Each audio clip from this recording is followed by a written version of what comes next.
Okay, so there's an adage in Ghana which goes like, if you throw in such a nipa, name wajen sohwe. Now I don't know if I'm going to get the translation right, but this simply means that no amount of advice can be able to change the mind of a person who has already made up their mind. But with time and lessons that one learns from life can only shape them into whoever they want to be, right? I hope I got it right. Ghana for more. If you think I didn't get this translation right, please let me know in the comment section. Anyways, my name is Malik Sterling and welcome back again to our YouTube channel. If you're a return subscriber, I say thank you so much. And please subscribe if you've not subscribed. Leave a comment. Let's get conversative in the comment section. Let's talk on Instagram or on Facebook or wherever you feel might suit you. So in today's video, we're basically going to talk about direct employment and freelance visa, as the title reads. So I got this comment from one of my lovely subscribers on. It was not actually a comment, but let's say it's a message this person sent to me on Instagram, and I'm going to read. So I'm going to put his name out there. So bro, shout out to you. His name is Smart Kizzy. So he says direct employment and Qatar freelance visa.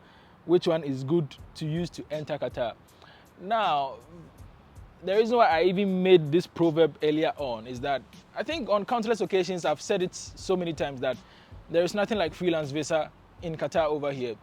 It's just a term that people like us over here in Qatar, or people coined it before we came here, and it's still running. Because if you go to the MY website, the Ministry of Interior website, there's nothing like freelance visa over there. So now, if you don't even know what freelance means, some people, sometimes you go to the agent and the only thing they tell you is, I can get you a freelance visa. And sometimes the luxury that comes with it, this is what convinces people. Because listen, with freelance visa, if you are able to get a proper agent who helps you get the supposed freelance visa and you get into Qatar here, you can bargain your salary, the kind of job you want, you can bargain your salary, you can bargain everything that comes with it. So this makes it kind of free to maneuver your ways around. You can change jobs without even giving prior notice and things like that. But with the direct employment, you come and you're under a company's sponsorship. The company tells you, yo, sleep at this time and you need to sleep at that time.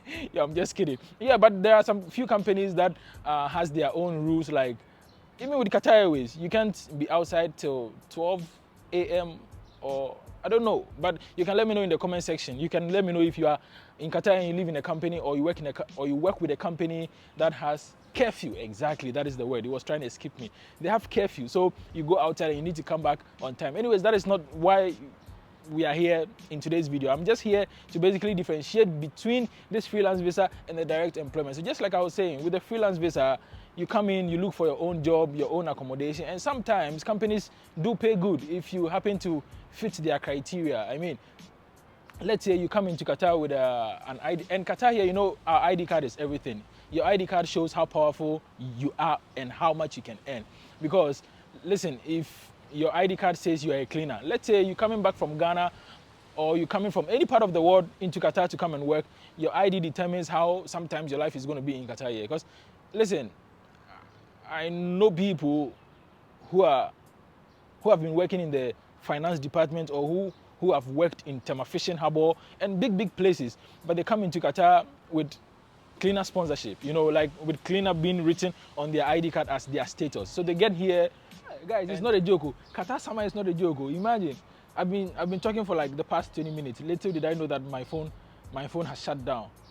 Because, you know, with iPhone, as soon as it gets hot, it tells you that the phone is hot and cannot be used. And I've been talking, hey, Qatar summer, it's not easy. My phone died. Anyways, so like I was saying, so like I was saying, if you come into Qatar here, make sure you come with the right way. I know it's very difficult now, like in Africa or in some part of the world, if you want to come to Qatar, it's very difficult because now that there are minimum companies recruiting over here, and even with the local companies or with the local recruitment, it has even become sometimes hectic. And also with the freelance visas.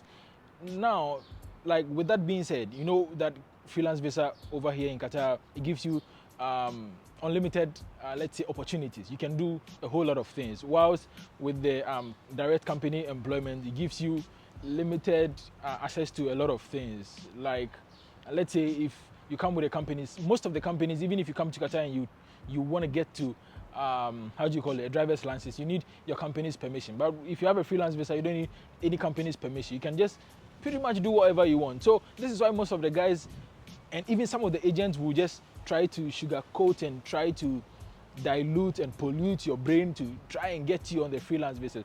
Please, I'm warning you, 2022, 2020, 2023, 24, 25, 26, until 27, 28, until 30. Please, freelance visa to Qatar is a no-no for me.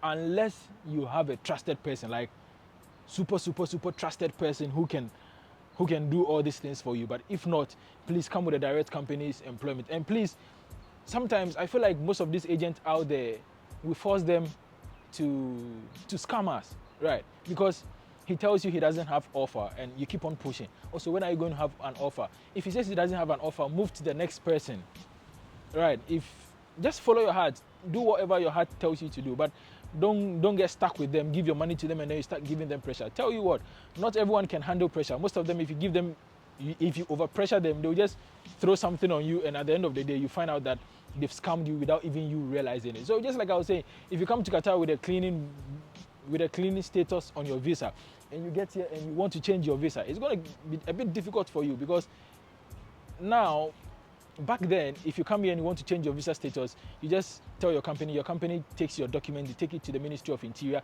it's just a matter of time. They just do it from the system, and just like that, it's done. But nowadays, if you come with a cleaning visa and you want them to change your visa status for you, it's going to take a whole lot of process and a whole lot of document involved to get this fixed. Now, let me tell you how it goes. Like, if your company wants to go to the MOI to get these things fixed, they need to attach a document backing your profession. Let's say I'm an engineer and I have cleaning status on my ID card and I want it to be changed into an engineer. I will have to back it with documents that says that I am an engineer. Back then, it wasn't like that. Your company just need to go and tell them, you want to change your visa status into an engineer. And then just like that, they just do it for you. So that is just all about that. You can see some distraction at my background. Don't mind me. Anyways, I think this will be the end of today's video because it's very hot and my phone is crying. So my name is Malik Story. Don't forget, subscribe to my YouTube channel. I'll see you. Okay, let's see this one. Okay, 1 2 1 2, microphone test 2 2 2 2. Do I need to drink water? Okay. Let's see.